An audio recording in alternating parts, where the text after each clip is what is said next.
An education expert has urgently called for a transformative overhaul of Nigeria's education system. In a recent discussion, Yetunde Kamson highlighted both the current struggles and significant areas needing improvement within the sector. Kamson pointed to successful education reforms in countries like Finland and South Korea, emphasizing their innovative teaching approaches, robust teacher training programs, and equitable resource distribution. This measures, she noted, have led to substantial improvements in educational outcomes and could serve as models for Nigeria's education reform. Now, joining me on the news at this time to discuss this is Cariline Popoola, a child care expert. Thank you for joining. Now, can you provide an overview of the current strengths and weaknesses in Nigeria's education system? Hello, Dapper. Thank you so much for having me. It's lovely to be here. Definitely. I mean, thinking about Nigeria as a whole, we do have some strengths, we do have lots of strengths. The only issue we have is in terms of mentoring, in terms of having to set structures and policies in place that follow through. So, for example, yes, we do have free education, which the government has put through. We do have, obviously, our country as a whole is a country with lots of, a large population of youth, which is an advantage for the country as a whole. Also, we have things like privatization, where they've come into it, where they've had to bridge the gap from where the government stopped and they've taken over. It's just so unfortunate that children in rural areas, unfortunately, may not have access to that kind of education they have. The fee, in having to pay that fee. So it's not at an advantage to people in rural area. Obviously, we have the fact that the government is making effort in terms of technological integration. So we hear that. But the issue we have when it comes to weaknesses is in terms of funding, the funding available, we know every year there's budget available for education. Where is this money going? Where is the transparency? Where are we training teachers in terms of the training, professional development? Like the lady you've just said, that said something about Finland. That's because they take pride in the training of the educators and their practitioners. Where are we going wrong? As a country, we are going wrong in that space. We've got inadequate qualified teachers within the government sector. Obviously, within the private sectors are making that effort in having to train their teachers, and there's still a lot to shortfall. For example, I hear that teachers come into childcare or come into early years or come into education only because they haven't got any other job to go to. I assume you go into education because of the passion you have for it. I'm talking about education because of the passion I have for education. So as a result, we have failed as a country. But in terms of what's going well, we do have good system in place. It's the implementation of those systems that is an issue. The governance of those systems and making sure those systems, those practices are followed through. And that's where our strength, unfortunately, we don't have strength in. And that's where we're lacking behind as a country. Okay, I'd like to stay with you on the aspect of training of teachers and, of course, equipping them from time to time and also funding in terms of remuneration. I mean, I am a product of a retired teacher myself, and I was sort of privy to some of, well, I call it the gains and, of course, the challenges that many teachers do face. I know that, in Lagos State, for instance, there is quite, a lot of, well, I call it training programs for teachers, but that might not be the case for many other states. My question is this.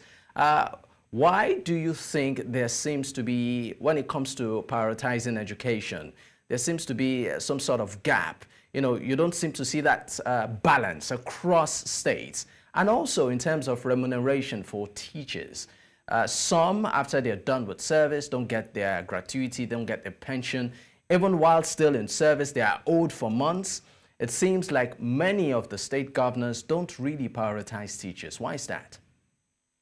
So it's so unfortunate that when you think about the service industry as a whole, we're such a disservice. We are done a disservice. So if you think something like the police officers, the fire stations or fire brigades, and you think about teachers and so on, it's so unfortunate that we're sort of like almost the lowest of the barrel so to say, in a community. And it's such a shame because the service we offer is incredible. I mean, I think it's Nelson Mandela that said the best thing you can give a world is education. And I remember the lady you were talking to just now, when you were talking about the widows, the one thing she pointed out is the fact that being educated, we need to change our mindset as a country. It's so unfortunate that we would have all of these systems implemented, but when if you have a country, and I'm sorry to say this, that has a poverty mentality, where everyone gets into government or gets into a space that the government has allocated, and it's all about selfish motive, and it's all about what they get first, as opposed to implementing systems and structures in place and using the money for the purpose of which it has been adhered for, that's a problem. So when you have money set up in central government to say for teachers' wages or for resources, and unfortunately it doesn't get to the bottom where you want it to get to, that's a big issue. And that's areas we need to tackle on. So where do we start from? We need to start from changing our mindset as a country, as a society, as a community. It's only when we do change, that's when we can do better. If we don't change, we can't do better. We need to change our attitude. And that's what it is. So, for example, when we talk about change, people think it's so difficult. There's been so many people before me that's really talked and gone on about education, Dako. So many. I've got so many people, like the lady you said, she's talking about education and looking at examples in Finland and so on. But at the same time, if we don't change our system and our way of thinking in a country, we can't implement. And change is possible. Change is possible. Think about things like the BVN. When I was younger, obviously I don't live in Nigeria, but when I was younger, you had to go to the bank and so on. All of a sudden, a few years ago, we decided we're implementing something called the BVN. We implemented something called the NIN, and it worked, and it's in place, and it's working. All right. So the government needs to put laws in place and structures in place and decide this change has to work. All right. We can't keep talking. We cannot keep talking and not doing anything about it. All right, Cariline. And this is where we need. Sorry, Dave. You can say. I really feel the passion, but we're pressed for time. But before I let you go, 30 seconds. There's some sort of fear that the number of out-of-school children, particularly as a result of insecurity in certain parts of Nigeria, might get out of control.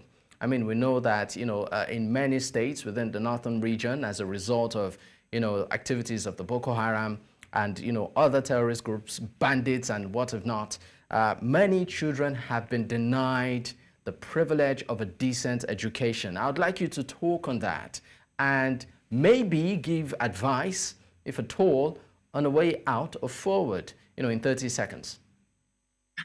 30 seconds, that's tough. But the one thing I don't want to work against us, that is unfortunate, it's a good thing, but unfortunately may be working against us, is culture. Culture is a good thing when it's done properly.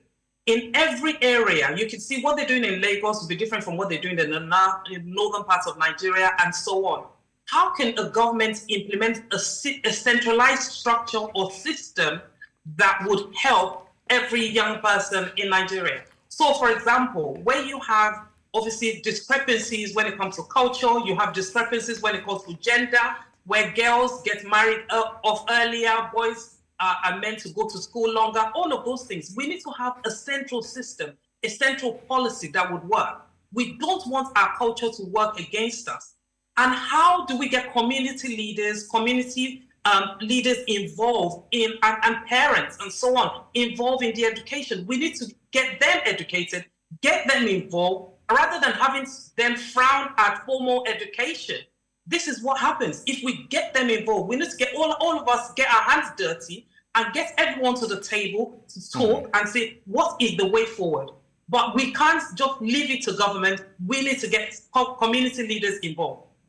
All right, Cariline, I really wish probably some other time we would have the opportunity to further extend this conversation, but thank you for your time on the news. Thank you so much for having me, Dapo. Take care. All right, great.